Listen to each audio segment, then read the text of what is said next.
Prime Asia TV ਦੇਖ ਰਹੇ ਸਾਰੇ ਹੀ ਦਰਸ਼ਕਾਂ ਦਾ ਇੱਕ ਵਾਰ ਫਿਰ ਤੋਂ ਸਵਾਗਤ ਕਰਦੇ ਹਾਂ। ਪ੍ਰੋਗਰਾਮ ਦਾ ਨਾਮ ਹੈ prime discussion with Jatinder Pannu ਤੇ ਮੈਂ ਹਾਂ ਨਵਜੀਤ।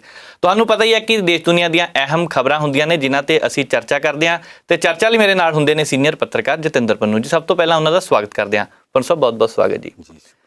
ਪੰਨੂ ਸਾਹਿਬ, ਕਿਸਾਨਾਂ ਨੇ ਕਲਕੱਤੇ ਵਿੱਚ ਪਹਿਲੀ ਰੈਲੀ ਕਰ ਦਿੱਤੀ ਹੈ। ਹੁਣ ਵੱਖ-ਵੱਖ ਖੂੰਜਾਂ ਵਿੱਚ ਪਹੁੰਚਣਾ ਸ਼ੁਰੂ ਹੋ ਗਿਆ। ਕਿਸ ਤਰ੍ਹਾਂ ਰਹਿਣਗੇ ਇਹਦੇ ਨਤੀਜੇ? ਦੇਖੋ, ਭਾਰਤ ਦੀ ਨਰਿੰਦਰ ਮੋਦੀ ਸਰਕਾਰ ਜਿਹੜੇ ਢੰਗ ਨਾਲ ਚੱਲਦੀ ਪਈ ਜੀ, ਕਿਸਾਨਾਂ ਨੂੰ ਗੁੱਸਾ। ਬਿਲਕੁਲ। ਖੇਤੀ ਮੰਤਰੀ ਹਰ ਦੂਜੇ ਤੀਜੇ ਦਿਨ ਕਹਿ ਦਿੰਦਾ ਜਿਹੜੀ ਗੱਲ ਅਸੀਂ 20 ਜਨਵਰੀ ਨੂੰ ਆਖੀ ਸੀ, ਜਿਹੜੀ 22 ਨੂੰ ਤੁਸੀਂ ਕਹਿਤਾ ਨਹੀਂ ਮੰਨਣੀ, ਦੁਬਾਰਾ ਦੱਸ ਦਿਓ ਜੇ ਮੰਨਣੀ ਆ ਜੀ। ਤੇ ਸਾਡੀ ਪ੍ਰਪੋਜ਼ਲ ਅਜੇ ਤੱਕ ਕਾਇਮ ਆ, ਆ ਜਾਓ ਗੱਲ ਕਰ ਲੈਣੀ ਤੇ ਕੋਈ ਲੋੜ ਨਹੀਂ। ਉਹ ਉੱਥੇ ਆਪਣੀ ਜਿੱਤ ਤੇ ਕਾਇਮ ਰਵੇ, ਕਿਸਾਨ ਵੀ ਆਪਣੀ ਜਿੱਤ ਤੇ ਕਾਇਮ ਨੇ ਜੀ। ਇਹ ਫਿਰ ਕਿੱਦਾਂ ਛੱਡ ਦੇਣ? ਨਰਿੰਦਰ ਮੋਦੀ ਤੇ ਨਰਿੰਦਰ ਤੋਮਰ, ਇਹ ਦੋਵੇਂ ਨਰਿੰਦਰ ਕਿਸੇ ਮਾਮਲੇ 'ਚ ਕੋਈ ਲਚਕ ਨਹੀਂ ਵਿਖਾ ਰਹੇ ਜੀ। ਬਲਕਿ ਜਿਹੜੇ 5 ਰਾਜਾਂ 'ਚ ਚੋਣਾਂ ਹੋਣੀਆਂ ਉੱਥੇ ਜਾ ਕੇ ਵੀ ਇਹ ਆਖਿਆ ਜਾ ਰਿਹਾ ਕਿ ਕਿਸਾਨਾਂ ਨੂੰ ਗੁੰਮਰਾਹ ਕੀਤਾ ਗਿਆ। ਉੱਥੇ ਜਾ ਕੇ ਵੀ ਆਖਿਆ ਜਾ ਰਿਹਾ ਅਸੀਂ ਤਾਂ ਕਿਸਾਨਾਂ ਦਾ ਫਾਇਦਾ ਕਰਨ ਲੱਗੇ ਜੀ। ਜਿਹੜੇ 3 ਕਾਨੂੰਨ ਖੇਤੀਬਾੜੀ ਕਾਨੂੰਨਾਂ ਦੇ ਨਾਂ ਤੇ ਇਕੱਲੇ ਕਿਸਾਨਾਂ ਦੇ ਵਾਸਤੇ ਵਾਰੰਟ ਨਹੀਂ ਗੇ ਮੌਤ ਦਾ, ਆਮ ਖਪਤਕਾਰ ਵਾਸਤੇ ਵੀ ਬਹੁਤ ਘਾਟੇ ਬੰਦੇ ਨੇ ਜੀ। ਉਹਨਾਂ 3 ਖੇਤੀਬਾੜੀ ਕਾਨੂੰਨਾਂ ਨੂੰ ਪ੍ਰਧਾਨ ਮੰਤਰੀ ਨਰਿੰਦਰ ਮੋਦੀ ਤੇ ਉਹਨਾਂ ਦੀ ਸਾਰੀ ਟੀਮ ਜਾ ਕੇ ਕਹਿ ਰਹੀ ਹੈ ਕਿ ਕਿਸਾਨਾਂ ਦੀ ਆਮਦਨ ਦੁੱਗਣੀ ਕਰ ਦੇਣਗੇ। ਪਤਾ ਨਹੀਂ ਕਿੱਦਾਂ ਦੁੱਗਣੀ ਕਰ ਦੇਣਗੇ। ਇਹਦੇ ਬਾਰੇ ਕਿਸਾਨਾਂ ਦੀ ਜਿਹੜੀ ਸਾਂਝੀ ਜਥੇਬੰਦੀ ਹੈ, ਸਾਂਝੀ ਟੀਮ ਹੈ, ਸੰਯੁਕਤ ਕਿਸਾਨ ਮੋਰਚਾ ਜੀ, ਉਹਨਾਂ ਨੇ ਫੈਸਲਾ ਕਰ ਦਿੱਤਾ ਸੀ ਅਸੀਂ ਹੁਣ ਉਹਨਾਂ 5 ਰਾਜਾਂ ਵਿੱਚ ਜਾਵਾਂਗੇ ਜਿੱਥੇ ਚੋਣਾਂ ਹੋਣੀਆਂ, ਉੱਥੇ ਜਾ ਕੇ ਆਖਾਂਗੇ ਤੁਸੀਂ ਜਿਹਨੂੰ ਮਰਜ਼ੀ ਵੋਟ ਪਾ ਦਿਓ ਜੀ। ਭਾਜਪਾ ਨੂੰ ਨਾ ਪਾਇਓ। ਵੋਟ ਪਾਉਣ ਲੱਗਾ ਇੱਕੋ ਖਿਆਲ ਰੱਖਿਓ, ਪਾਰਟੀ ਕੋਈ ਹੋਵੇ ਉਸ ਬੰਦੇ ਨੂੰ ਵੋਟ ਪਾਉਣੀ ਹੈ ਜਿਹੜਾ ਤਗੜਾ ਹੋਵੇ ਤੇ ਭਾਜਪਾ ਦੇ ਉਮੀਦਵਾਰ ਨੂੰ ਹਰਾ ਸਕਦਾ ਹੋਵੇ ਜੀ। ਅਜੇ ਉਹ ਗੱਲ ਤਾਂ ਬਾਅਦ 'ਚ ਹੋਣੀ ਹੈ, ਇਹਦੇ 'ਚ 3 ਦਿਨ ਰਹਿੰਦੇ ਆ। ਕੱਲ ਪਹਿਲੀ ਰੈਲੀ ਕਲਕੱਤੇ 'ਚ ਜਾ ਕੇ ਕਿਸਾਨਾਂ ਨੇ ਕਰ ਵੀ ਦਿੱਤੀ ਹੈ। ਉੱਥੋਂ ਦੀਆਂ ਕੁਝ ਜਥੇਬੰਦੀਆਂ ਨੇ ਸੱਦਾ ਦਿੱਤਾ। ਦਿੱਲੀ ਤੋਂ ਕ੍ਰਾਂਤੀਕਾਰੀ ਕਿਸਾਨ ਯੂਨੀਅਨ ਦਾ ਆਗੂ ਰਜਿੰਦਰ ਸਿੰਘ ਦੀਪ ਸਿੰਘ ਵਾਲਾ ਉੱਥੇ ਗਿਆ। ਰਜਿੰਦਰ ਸਿੰਘ ਦੀਪ ਸਿੰਘ ਵਾਲਾ ਜਦੋਂ ਉੱਥੇ ਗਿਆ ਤੇ ਇੱਥੇ ਸੰਯੁਕਤ ਕਿਸਾਨ ਮੋਰਚੇ ਦਾ ਵੀ ਉਹ ਮੈਂਬਰ ਹੈ ਜੀ। ਉਹ ਉੱਥੇ ਜਾ ਕੇ ਰੈਲੀ 'ਚ ਬੋਲਿਆ। ਰੈਲੀ ਇੱਕ ਬਾਜ਼ਾਰ ਦੀ ਨੁੱਕਰ ਤੇ ਹੁੰਦੀ ਜਾਪਦੀ, ਜੋ ਮੈਂ ਫੋਟੋ ਵੇਖੀਆਂ। ਉਹਦਾ ਇੱਕ ਬਾਜ਼ਾਰ ਖੱਬੇ ਨੂੰ ਇੱਕ ਸੱਜੇ ਪਾਸੇ ਨੂੰ ਦਿਸਦਾ, ਪਰ ਉਹਨਾਂ ਬਾਜ਼ਾਰਾਂ ਦੇ ਵਿੱਚ ਬਸ ਸਿਰ ਹੀ ਦਿਸਦੇ ਆ। ਇੰਨਾ ਜ਼ਿਆਦਾ ਰਸ਼ ਹੈ, ਇੰਨੀ ਭੀੜ ਉੱਥੇ ਇਕੱਠੀ ਹੋਈ ਕਿ ਕਿਸਾਨਾਂ ਦਾ ਨੇਤਾ ਦਿੱਲੀ ਤੋਂ ਆ ਰਿਹਾ, ਇੱਕ ਸੰਦੇਸ਼ਾ ਲੈ ਕੇ, ਇੱਕ ਸੁਨੇਹਾ ਲੈ ਕੇ। ਲੋਕ ਇੰਨੀ ਵੱਡੀ ਗਿਣਤੀ ਸੁਣਨ ਵਾਸਤੇ ਆਏ। ਜੇ ਇਸ ਭੀੜ ਨੂੰ ਵੇਖੀਏ ਤੇ ਉਹਦੇ ਤੋਂ ਸਾਫ਼ ਦਿਸਦਾ ਕਿ ਉੱਥੋਂ ਦੇ ਲੋਕ ਇਕੱਲੇ ਕਿਸਾਨ ਨਹੀਂ ਜੀ, ਆਮ ਲੋਕ ਵੀ ਇਹਨਾਂ ਖੇਤੀ ਬਿੱਲਾਂ ਦੇ ਖਿਲਾਫ ਹੈ। ਕਿਉਂਕਿ ਪਹਿਲਾਂ ਤਾਂ ਲੋਕਾਂ ਨੂੰ ਪਤਾ ਹੀ ਨਹੀਂ ਸੀ ਲੱਗਦਾ ਕਿ ਖੇਤੀ ਵਾਲੇ ਤੇ 2 ਕਾਨੂੰਨ ਹੋਏ ਤੇ ਆ ਜਿਹੜਾ ਜ਼ਰੂਰੀ ਵਸਤਾਂ ਵਾਲਾ ਕਾਨੂੰਨ ਹੈ ਇਹ ਕਿਸਾਨਾਂ ਨੂੰ ਕੀ ਕਹਿੰਦਾ ਜੀ। ਕਿਸਾਨਾਂ ਨੇ ਦੱਸਿਆ ਜੀ ਇਹ ਸਾਡਾ ਵੀ ਨੁਕਸਾਨ ਕਰਦਾ ਹੈ, ਤੁਹਾਡਾ ਵੀ ਕਰਦਾ। ਸਾਡੇ ਕੋਲੋਂ ਬਾਹਰ ਦੀ ਬਾਹਰ ਫਸਲ ਲੈ ਕੇ 1 ਸਾਲ ਮਹਿੰਗੀ ਲੈਣਗੇ, ਦੂਜੇ ਸਾਲ ਮਹਿੰਗੀ ਲੈਣਗੇ, ਤੀਸਰੇ ਸਾਲ ਫਸਲ ਦਾ ਭਾਅ ਅੱਧਾ ਲਿਆ ਕੇ ਤੇ ਸਾਨੂੰ ਲੁੱਟਣਾ। ਤੇ ਤੁਸੀਂ ਜਿਹੜੇ ਖਪਤਕਾਰ ਜੇ ਤੁਹਾਡੇ ਬਾਰੇ ਭਾਰਤ ਸਰਕਾਰ ਨੇ ਇਹ ਕਰ ਲਿਆ ਕਿ ਅੱਗੇ ਹੁੰਦੀ ਸੀ ਲਿਮਿਟ ਕਿ ਕੋਈ ਵੀ ਵੱਡਾ ਵਪਾਰੀ ਜਾਂ ਵਪਾਰਕ ਘਰਾਣਾ ਜੀ ਇੰਨੇ 100 ਜਾਂ ਇੰਨੇ 1000 ਟਨ ਤੋਂ ਵੱਧ ਆਪਣੇ ਕੋਲ ਸਟੋਰ ਨਹੀਂ ਸੀ ਕਰ ਸਕਦਾ। ਹੁਣ ਸਰਕਾਰ ਨੇ ਖੁੱਲ੍ਹ ਦੇ ਦਿੱਤੀ ਹੈ ਕਿ ਵੱਡਾ ਘਰਾਣਾ ਆਪਣੇ ਕੋਲ ਭਾਵੇਂ ਕਣਕ, ਭਾਵੇਂ ਚੌਲ, ਭਾਵੇਂ ਮੱਕੀ ਤੇ ਭਾਵੇਂ ਆਲੂ ਜੀ, ਭਾਵੇਂ ਪਿਆਜ਼, ਇਹਨੂੰ ਭਾਵੇਂ 10 ਲੱਖ ਟਨ ਇਕੱਠਾ ਕਰ ਲਵੇ, ਸਰਕਾਰ ਦੀ ਉਹਦੇ ਉੱਤੇ ਕੋਈ ਪਾਬੰਦੀ ਨਹੀਂ। ਸਿਰਫ ਕਾਲ ਪੈ ਜੇ, ਜੰਗ ਲੱਗ ਜੇ, ਹੜ੍ਹ ਆ ਜੇ, ਭੁਚਾਲ ਆ ਜੇ, ਉਦੋਂ ਪਾਬੰਦੀ ਹੋਊਗੀ, ਉਹਨਾਂ ਚਿਰ ਕੋਈ ਪਾਬੰਦੀ ਨਹੀਂ। ਬਿਲਕੁਲ। ਜਦੋਂ ਉਹਨਾਂ ਦੇ ਸਾਰਿਆਂ ਦੇ ਹੱਥ ਚਲਾ ਗਿਆ, ਕਿਸਾਨ ਤੋਂ ਸਸਤੇ ਭਾਅ ਲਿਆ ਕੇ ਤੇ ਆਮ ਲੋਕਾਂ ਨੂੰ ਹੁਣ ਨਾਲੋਂ ਦੁੱਗਣੇ ਰੇਟ ਤੇ ਵੇਚਣਗੇ, ਫਿਰ ਆਮ ਖਪਤਕਾਰ ਰਗੜਿਆ ਨਾ, ਜੋ ਰੋਟੀ ਕਿੱਥੋਂ ਖਾਵੇਗਾ? ਬਿਲਕੁਲ। ਸਰਕਾਰ ਇਸ ਵੇਲੇ ਗਰੀਬਾਂ ਵਾਸਤੇ ਸਾਰੇ ਸੂਬਿਆਂ 'ਚ ਕੁਝ ਨਾ ਕੁਝ ਫੀਸਦੀ, ਕਿਤੇ ਵੱਧ ਕਿਤੇ ਘੱਟ, ਸਸਤਾ ਅਨਾਜ ਦਿੰਦੀ ਹੈ, ਡੀਪੂਆਂ ਰਾਹੀਂ ਦਿੰਦੀ ਹੈ ਜੀ। ਹੁਣ ਜਿਹੜੀ ਇਸ ਤਰ੍ਹਾਂ ਦੀ ਹਾਲਤ ਬਣ ਗਈ, ਉਹਦੇ 'ਚ ਸਰਕਾਰ ਨੇ ਸਸਤਾ ਅਨਾਜ ਵੀ ਦੇਣਾ ਜੇ ਕੱਲ੍ਹ ਨੂੰ ਬੰਦ ਕਰ ਦਿੱਤਾ, ਫਿਰ ਉਹ ਗਰੀਬ ਕੀ ਕਰਨਗੇ? ਖੁਦਕੁਸ਼ੀਆਂ ਕਰਨਗੇ, ਮਰਨਗੇ, ਭੁੱਖ ਨਾਲ ਮਰਨਗੇ, ਕੀ ਹੋਵੇਗਾ ਉਹਨਾਂ ਦਾ? ਇਹ ਜਦੋਂ ਕੱਲ੍ਹ ਜਾ ਕੇ ਰਜਿੰਦਰ ਸਿੰਘ ਨੇ ਉੱਥੇ ਕਲਕੱਤੇ ਦੇ ਬਾਜ਼ਾਰ 'ਚ ਖਲੋ ਕੇ ਲੋਕਾਂ ਦੇ ਸਾਹਮਣੇ ਆਖਿਆ, ਲੋਕ ਇੰਨੀ ਵੱਡੀ ਗਿਣਤੀ ਵਿੱਚ ਸੀ, ਉਹਦੇ ਤੋਂ ਕੱਲ੍ਹ ਦਾ ਭਾਜਪਾ ਵਾਲਿਆਂ ਨੂੰ ਚੇਤਾਵਨੀ ਲੱਗੀ ਹੈ ਕਿ ਕੀ ਹੋਵੇਗਾ ਜੀ। ਅੱਗੇ ਪੰਜਾਬ ਵਿੱਚ ਹਾਲਤ ਵੇਖ ਲਈ ਕੀ ਹੋਈ ਹੈ। ਇਹ ਮੁੜ ਗਣਾਉਂਦੇ ਆ ਕਿਸਾਨ। ਵੇਖੋ ਗੁਜਰਾਤ ਦੇ ਵਿੱਚ ਜੀ ਅਸੀਂ ਜਿੱਤ ਗਏ, ਕਿਸਾਨਾਂ ਨੇ ਸਾਡੀਆਂ ਨੀਤੀਆਂ ਤੇ ਮੋਹਰ ਲਾਤੀ। ਬਿਲਕੁਲ। ਗੁਜਰਾਤ ਵਿੱਚ ਜਿੱਤ ਕੇ ਹਾਰ ਗਏ, ਉੱਥੇ ਤੁਹਾਡੇ ਇਸ ਵੇਲੇ ਦਬਦਬਾ ਤੁਹਾਡੇ ਅੱਗੇ ਕੋਈ ਡਰ ਦਾ ਸਿਰ ਨਹੀਂ ਚੁੱਕਦਾ, ਤਾਂ ਵੋਟਾਂ ਪੈ ਗਈਆਂ। ਜੀ ਨੀਤੀਆਂ ਦੀ ਕੋਈ ਪ੍ਰਵਾਨਗੀ ਨਹੀਂ। ਪ੍ਰਵਾਨਗੀ ਦਾ ਪਤਾ ਉਦੋਂ ਲੱਗੂ ਜਦੋਂ ਤੁਸੀਂ ਹਰਿਆਣੇ 'ਚ ਆਓਗੇ। ਪ੍ਰਵਾਨਗੀ ਦਾ ਪਤਾ ਲੱਗੂ ਜਦੋਂ ਇਸ ਵਾਰੀ ਤੁਸੀਂ ਉੱਤਰ ਪ੍ਰਦੇਸ਼ 'ਚ ਆਓਗੇ। ਜੀ ਪ੍ਰਵਾਨਗੀ ਦਾ ਪਤਾ ਲੱਗੂ ਪੰਜਾਬ ਵਿੱਚ। ਪ੍ਰਵਾਨਗੀ ਦਾ ਪਤਾ ਹੋ ਸਕਦਾ ਬਿਹਾਰ ਬੰਗਾਲ ਦੇ ਵਿੱਚ ਵੀ ਲੱਗ ਜਾਵੇ। ਇਹ ਜਿਹੜੇ ਪਾਸੇ ਨੂੰ ਲਹਿਰ ਤੁਰ ਪਈ ਆ ਉਹਦੀ ਕੱਲ ਸ਼ੁਰੂਆਤ ਹੋ ਗਈ ਆ। ਆਗਾਜ਼ ਅੱਛਾ ਹੈ, ਅੰਜਾਮ ਖੁਦਾ ਜਾਣੇ। ਪਰ ਸਾਹਿਬ, ਕੇਂਦਰ ਸਰਕਾਰ ਦੀ ਪੰਜਾਬ ਤੋਂ ਚੌਲ ਲੈਣ ਦੀ ਨੀਤੀ ਬਦਲ ਗਈ ਹੈ, ਇਹਦਾ ਕੀ ਪ੍ਰਭਾਵ ਪੈ ਸਕਦਾ ਆਉਣ ਵਾਲੇ ਦਿਨਾਂ ਵਿੱਚ? ਬਹੁਤ ਸਾਰੀਆਂ ਹੁਣ ਮਿੱਲਾਂ ਹੋ ਸਕਦਾ ਕਿ ਬੰਦ ਹੋ ਜਾਣ, ਜਾਂ ਕੀ ਪ੍ਰਭਾਵ ਨਿਕਲ ਸਕਦੇ ਨੇ ਹੋਰ? ਮੇਰਾ ਖਿਆਲ ਪੰਜਾਬ ਦੇ ਵਿੱਚ 4000 ਤੋਂ ਵੱਧ ਸ਼ੈਲਰ ਨੇ ਜੀ, ਜਿਹੜੇ ਝੋਨੇ ਦੀ ਛੜਾਈ ਕਰਕੇ ਤੇ ਉਹ 'ਚੋਂ ਚੌਲ ਕੱਢਦੇ, ਉਹ ਇਸ ਵੇਲੇ ਲਗਭਗ ਬੰਦ ਪਏ ਨੇ। ਉਹਦਾ ਕਾਰਨ ਕੀ ਹੈ ਕਿ ਸਰਕਾਰ ਨੇ ਪਿਛਲੇ ਦਿਨੀ ਅਚਾਨਕ ਇੱਕ ਆਰਡਰ ਕਰਤਾ, ਕੇਂਦਰ ਸਰਕਾਰ ਨੇ, ਜੀ ਕਿ ਚੌਲ ਤੁਹਾਡੇ ਉਹ ਲੈਣੇ ਆ ਜਿਨ੍ਹਾਂ ਦੇ ਵਿੱਚ ਪੈਟਰੋਲ ਵਾਲਾ ਪ੍ਰੋਟੀਨ ਵਾਲਾ ਜਿਹੜਾ ਚੌਲ ਆ ਉਹ ਮਿਕਸ ਕੀਤਾ ਹੋਵੇ। ਹੁਣ ਪ੍ਰੋਟੀਨ ਵਾਲਾ ਚੌਲ ਉਹ ਪੰਜਾਬ ਵਿੱਚ ਬਣਦਾ ਹੀ ਨਹੀਂ। ਐਨ ਖੜੇ ਪੈਰ ਦੱਸ ਦਿੱਤਾ, ਜਾਂ ਤਾਂ ਪਿਛਲੇ ਸਾਲ ਦੱਸਦੇ।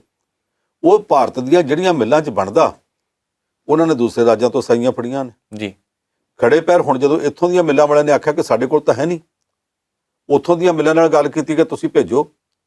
ਉੱਥੋਂ ਦੀਆਂ ਮਿੱਲਾਂ ਨੇ ਆਖਿਆ ਜੀ ਜੂਨ ਤੋਂ ਪਹਿਲਾਂ ਅਸੀਂ ਤੁਹਾਨੂੰ ਸਪਲਾਈ ਨਹੀਂ ਦੇ ਸਕਦੇ। ਜੇ ਜੂਨ ਤੋਂ ਪਹਿਲਾਂ ਦੇ ਨਹੀਂ ਸਕਦੇ ਤੇ ਅਜੇ ਤਾਂ ਮਾਰਚ ਚੜਿਆ। ਮਾਰਚ, ਅਪ੍ਰੈਲ, ਮਈ, ਜੂਨ, ਇਹ 4 ਮਹੀਨੇ ਦਾ ਮਤਲਬ ਇਹਨਾਂ ਦਾ ਮਾਲ ਨਹੀਂ ਵਿਕੂਗਾ, ਜੀ ਖਾਲੀ ਪੈ ਰਹਿਣਗੇ। ਸਰਕਾਰ ਕਹਿੰਦੀ ਹੈ ਜੀ ਸਕੂਲਾਂ ਦੇ ਵਿੱਚ ਮਿਡ ਡੇ ਮੀਲ, ਜਿਹੜਾ ਦੁਪਹਿਰ ਦਾ ਖਾਣਾ, ਤੇ ਆਂਗਣਵਾੜੀ ਵਾਲੇ ਬੱਚਿਆਂ ਦੇ ਖੁਰਾਕ ਵਾਸਤੇ ਸਾਨੂੰ ਉਹ ਚਾਹੀਦਾ, ਜੀ ਇਹ ਚਾਹੀਦਾ। ਤੇ ਰਾਤੋਂ ਰਾਤ ਕੋਈ ਸੁਪਨਾ ਆਇਆ ਕਿ ਕਿਸੇ ਨੇ ਮੁਹੂਰਤ ਕੱਢ ਕੇ ਦੱਸਿਆ ਵਾ ਜੋਤਸ਼ੀ ਨੇ। ਤੁਸੀਂ ਪਿਛਲੇ ਸਾਲ ਦਾ ਕਿਉਂ ਨਾ ਆਖਿਆ? ਕੋਈ ਵੀ ਪਾਲਿਸੀ ਲਾਗੂ ਕਰਨੀ ਹੋਵੇ ਉਹਦੇ ਵਾਸਤੇ ਕੋਈ ਟਾਈਮ ਦੇਈਦਾ, ਜੀ ਤੁਸੀਂ ਬਿਲਕੁਲ। ਟਾਈਮ ਕਿਉਂ ਨਾ ਦਿੱਤਾ? ਹੁਣ ਅਚਾਨਕ ਜਦੋਂ ਕਹਿ ਦਿੱਤਾ ਗਿਆ, ਇਹਦਾ ਮਤਲਬ ਇਹ ਆ ਕਿ ਪੰਜਾਬ ਦਾ ਹੁਣ ਚਾਵਲ ਫਿਰ ਨਹੀਂ ਚੁੱਕਣਗੇ। ਤੇ ਜੇ ਨਾ ਚੁੱਕਿਆ ਤੇ ਅੱਗੋਂ ਜਿਹੜੀ ਨਵੀਂ ਫਸਲ ਆਉਣੀ ਆ, ਕਣਕ ਦੀ ਵੀ, ਅਗਲੇ ਝੋਨੇ ਦੀ ਵੀ, ਉਹਦੀ ਖਰੀਦ ਵਾਸਤੇ ਜਿਹੜੀ CCL ਹੈ, ਕੈਸ਼ ਕ੍ਰੈਡਿਟ ਲਿਮਿਟ, ਜੀ ਉਹ ਵੀ ਫਿਰ ਰੁਕ ਸਕਦੀ ਹੈ। ਕਈ ਬਹਾਨੇ ਸਰਕਾਰ ਮਾਰ ਸਕਦੀ ਹੈ। ਇਹਦਾ ਕਰਕੇ ਇਸ ਵੇਲੇ ਇਹ ਬਹੁਤ ਵੱਡੀ ਸਮੱਸਿਆ ਬਣੀ ਪਈ ਆ। ਔਰ ਇਹ ਸਮੱਸਿਆ ਇਕੱਲੇ ਸ਼ੈਲਰਾਂ ਦੇ ਮਾਲਕਾਂ ਦੀ ਨਹੀਂ, ਇਹਦਾ ਅਗਲਿਆਂ ਦਿਨਾਂ ਜਦੋਂ ਇੱਥੇ ਮਾਲ ਚੁੱਕਿਆ ਨਾ ਗਿਆ, ਇਹਦਾ ਅਸਰ ਮੰਡੀ ਤੇ ਵੀ ਪੈਣਾ, ਇਹਦਾ ਅਸਰ ਕਿਸਾਨਾਂ ਤੇ ਵੀ ਪੈਣਾ। ਆ ਕਣਕ ਦੀ ਫਸਲ ਅਗਲੇ ਮਹੀਨੇ ਇਹਨਾਂ ਦਿਨਾਂ 'ਚ, ਜਦੋਂ ਹੁਣ ਅੱਜ ਆਪਣੇ 5 ਮਾਰਚ ਹੋ ਗਈ ਆ, ਜੀ ਜਿੱਦਾਂ ਤੇਜ਼ੀ ਨਾਲ ਗਰਮੀ ਆਈ ਆ, ਇੱਕ ਤਾਂ ਗਰਮੀ ਵੀ ਵੇਲੇ ਤੋਂ ਪਹਿਲਾਂ ਆ ਗਈ ਆ, ਇਹ ਥੋੜੀ ਜਿਹੀ ਲੇਟ ਹੋਣੀ ਚਾਹੀਦੀ ਸੀ। ਅਜੇ ਬਹੁਤੀਆਂ ਕਣਕਾਂ ਦੇ ਸਿੱਟੇ 'ਚ ਦੁੱਧ ਬਣਦਾ ਪਿਆ। ਜਦੋਂ ਸਿੱਟੇ 'ਚ ਚੰਗੀ ਤਰ੍ਹਾਂ ਦੁੱਧ ਬਣ ਜਾਵੇ ਉਦੋਂ ਗਰਮੀ ਆਵੇ ਤੇ ਉਹ ਸੁੱਕ ਕੇ ਆਟਾ ਬਣਦਾ।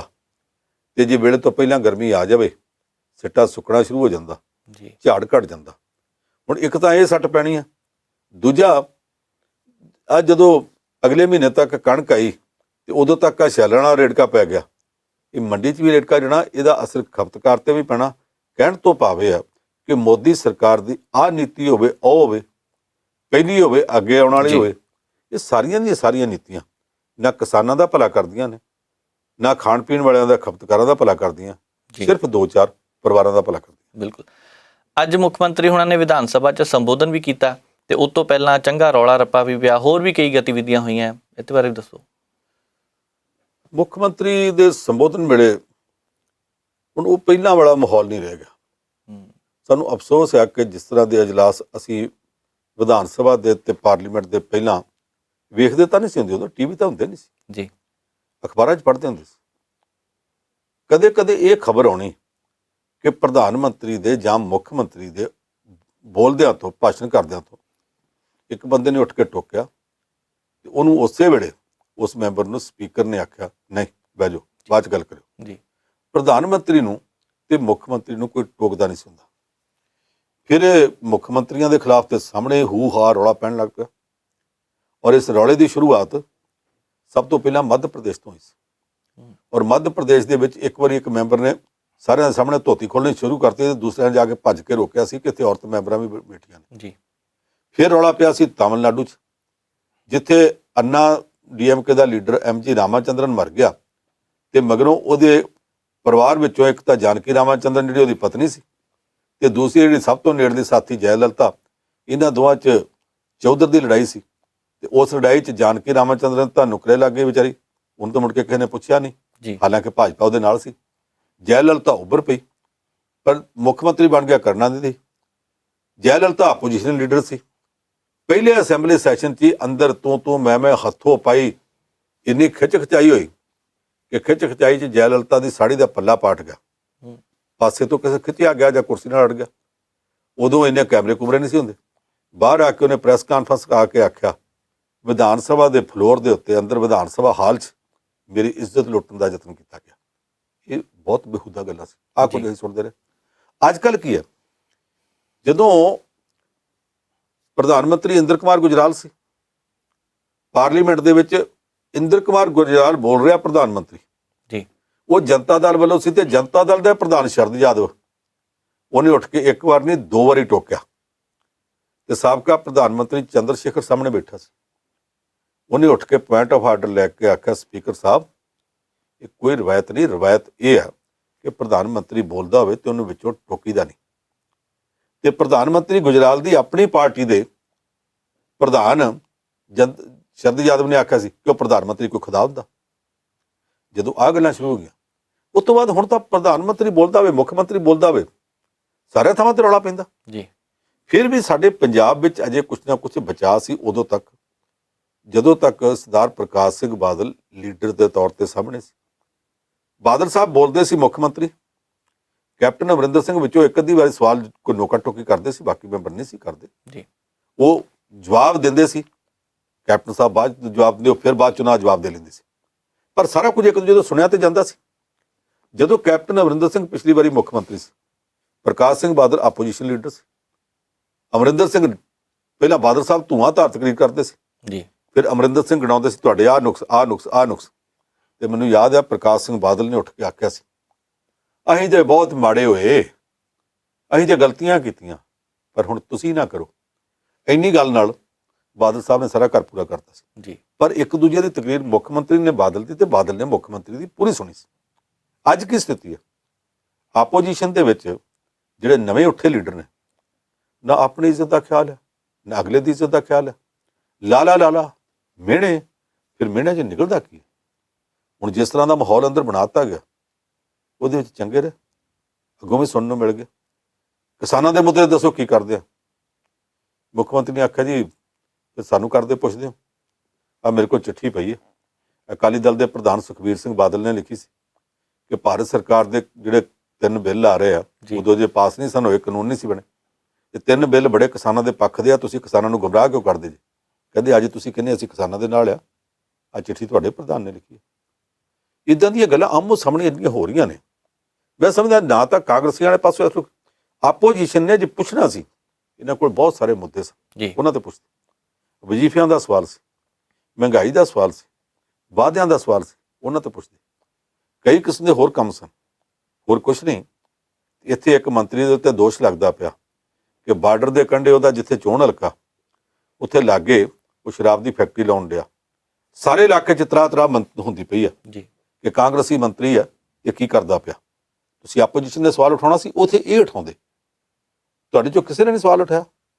ਇੱਕ ਜਿਹੜਾ ਕਾਂਗਰਸੀ ਐਮਐਲਏ ਆ, ਉਹਨੇ ਉੱਠ ਕੇ ਕਾਂਗਰਸੀ ਮੰਤਰੀ ਤੇ ਚੋਟ ਕੀਤੀ ਹੈ ਕਿ ਸ਼ਰਾਬ ਦੀ ਫੈਕਟਰੀ ਲਵਾਈ ਜਾ ਰਹੀ ਹੈ ਜੀ, ਉੱਥੇ ਮੇਰੇ ਇਲਾਕੇ ਦੇ ਲੋਕ ਦੁਖੀ ਆ ਜੀ। ਬਿਲਕੁਲ। ਪਰ ਜਿਹੜੀ ਆਪੋਜੀਸ਼ਨ ਆ, ਕੀ ਗੱਲ ਕੋਈ ਅੱਖ ਦੀ ਸ਼ਰਮ ਸੀ? ਉਹਦੇ ਬਾਰੇ ਬੋਲੇ ਕਿਉਂ ਨਹੀਂ? ਬੋਲਣਾ ਚਾਹੀਦਾ ਕਿ ਤੁਸੀਂ ਲਾਉਣਾ ਕੁਛ ਹੋਰ ਕਾਰੋਬਾਰ ਉੱਥੇ ਲਾਓ। ਇਹ ਆਪਣੇ ਆਪ ਨੂੰ ਬੜੇ ਧਰਮਾਤਮਾ ਪੁਰਸ਼ ਕਹਿਣਾ ਤੇ ਲਾਉਣੀਆਂ ਸ਼ਰਾਬ ਦੀਆਂ ਫੈਕਟਰੀਆਂ, ਇਹਦੇ ਉੱਤੇ ਗੱਲ ਕੀਤੀ ਜਾ ਸਕਦੀ ਸੀ, ਕਰ ਲੈਂਦੇ। ਪਰ ਜੋ ਕੁਛ ਹੋ ਰਿਹਾ, ਨਾ ਕਾਂਗਰਸ ਪਾਰਟੀ ਵਾਲਿਆਂ ਨੇ ਚੱਜ ਦਾ ਵਿਹਾਰ ਕੀਤਾ ਜੀ, ਨਾ ਵਿਰੋਧੀ ਧਿਰ ਨੇ ਕੀਤਾ। ਵਿਰੋਧੀ ਧਿਰ ਇਸ ਵੇਲੇ ਕਾਂਗਰਸੀ ਤੇ ਰਾਜ ਕਰਦੇ ਪਏ, ਉਹਨਾਂ ਨੂੰ ਕੀ ਹੈ? ਜੇ ਮਾਹੌਲ ਖਰਾਬ ਹੁੰਦਾ, ਆਪੋਜੀਸ਼ਨ ਬਾਹਰ ਚਲ ਜਾਂਦੀ ਹੈ, ਉਹਨਾਂ ਨੂੰ ਸੌਖਾ, ਉਹ ਆਪਣੇ ਬਿੱਲ, ਆਪਣੇ ਫੈਸਲੇ ਜੋ ਕੁਝ ਪਾਸ ਕਰਾਉਣਾ ਕਰਾ ਲੈਣਗੇ। ਪਰ ਜਿਹੜੀ ਤੁਹਾਡੇ ਸਿਰ ਤੇ ਜ਼ਿੰਮੇਵਾਰੀ ਹੈ, ਤੁਸੀਂ ਲੋਕਾਂ ਨੂੰ ਕੱਲ੍ਹ ਨੂੰ ਜਵਾਬ ਕੀ ਦਿਓਗੇ? ਇਹੋ ਆਖੋਗੇ ਅਸੀਂ ਇੰਨੀ ਵਾਰ ਵਾਕਆਊਟ ਕੀਤਾ, ਅਸੀਂ ਇੰਨੀ ਵਾਰ ਇੱਕੋ ਦਿਨ 'ਚ 5-5 ਵਾਰ ਵਾਕਆਊਟ ਕੀਤਾ, ਅਸੀਂ ਇੰਨੀ ਵਾਰੀ ਰੌਲਾ ਪਾਇਆ ਤਾਂ ਸਾਨੂੰ ਮਾਰਸ਼ਲ ਚੁੱਕ ਕੇ ਬਾਹਰ ਸੁੱਟ ਕੇ ਗਏ, ਇਹ ਤਾਂ ਸਮਝਾਓਗੇ? ਤੁਸੀਂ ਉੱਥੇ ਕੋਈ ਕੰਮ ਕਰੋ।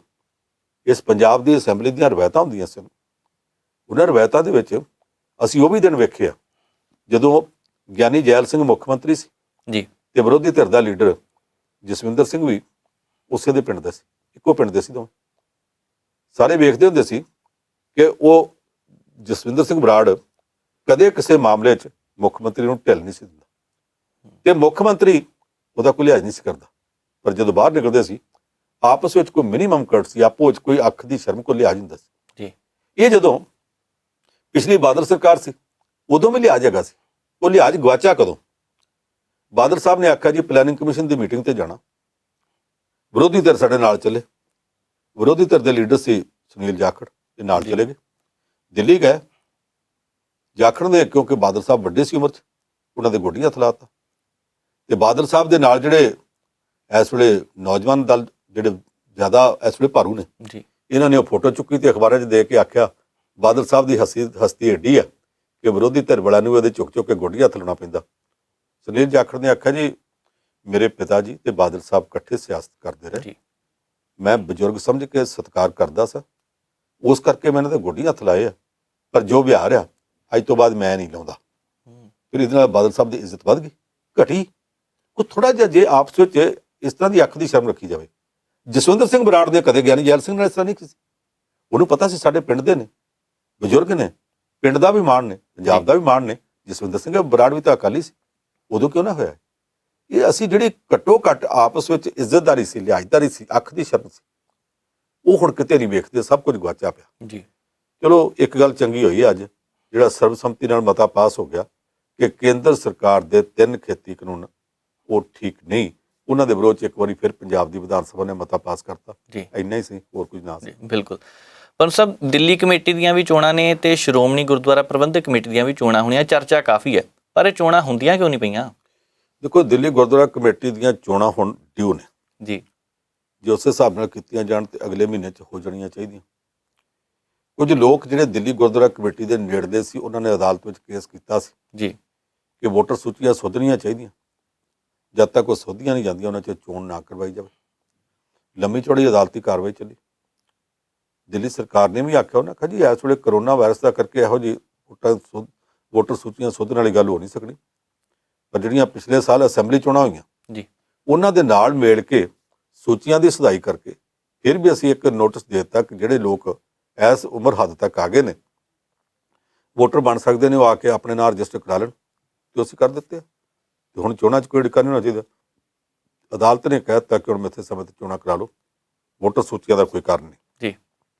ਉੱਥੇ ਤਾਂ ਲੱਗਦਾ ਕਿ ਹੁਣ ਚੋਣ ਕਰਾਉਣੀ ਪੈ ਜਾਣੀ ਆ, ਜੇ ਦਿੱਲੀ ਗੁਰਦੁਆਰਾ ਕਮੇਟੀ ਥੋੜਾ ਬਹੁਤ ਹੋਰ ਗੋਲਕਾਂ ਦਾ ਪੈਸਾ ਖਰਚ ਕਰਕੇ ਕੋਈ ਵਕੀਲ ਖੜੇ ਕਰਕੇ ਸੁਪਰੀਮ ਕੋਰਟ ਚਲੀ ਵੀ ਗਈ ਤੇ ਬਹੁਤਾ ਉੱਥੇ ਟਾਲਿਆ ਨਹੀਂ ਜਾਣਾ ਜੀ। ਰਿਹਾ ਕੀ ਗੱਲ ਸ਼੍ਰੋਮਣੀ ਗੁਰਦੁਆਰਾ ਪ੍ਰਬੰਧਕ ਕਮੇਟੀ ਦੀ, ਇਹ 2011 'ਚ ਚੁਣੀ ਗਈ ਸੀ, ਉਦੋਂ ਸਹਿਜਧਾਰੀਆਂ ਦਾ ਕੇਸ ਚੱਲਦਾ ਪਿਆ ਸੀ।